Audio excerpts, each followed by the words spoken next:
and we have a long way to go.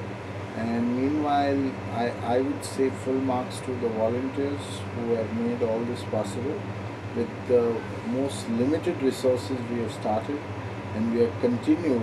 One of our strengths is our volunteers who have brought in both their skills as well as various resources to run the project. And I think it's possible to build an organization purely on this strength, and various funding opportunities and help will come and go.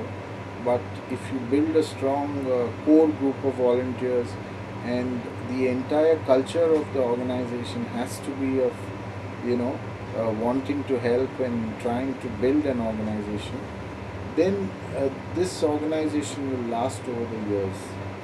Tell me, speaking of support, there's a lot of discussion whenever I'm in India. I read the newspapers, as you know, about corporate social responsibility and whether or not every corporation has an obligation, and sometimes there are government proposals that a certain percentage would have to.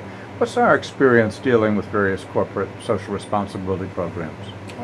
We have not been so lucky in terms of corporate social responsibility, but things are changing. I see in the last 2 years things, it could be also because of exposure and also education of the officials who run these programs, because earlier they would be most comfortable in their zones, by right.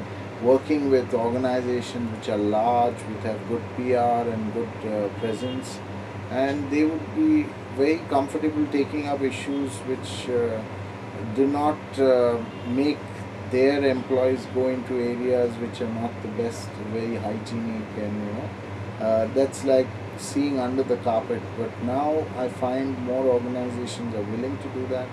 More organizations are willing to take the walk into Dharavi and see people's lives, and this is a marked change from the coming years. And despite the government telling corporates to increase their CSR, very few corporations are ready to walk this path, and things will change only if mindsets change. And unless and until corporations loosen their purses and put their hands into their pocket, we will not be able to change the lives of these children, because a lot of effort is needed and a lot of resources are needed. Right.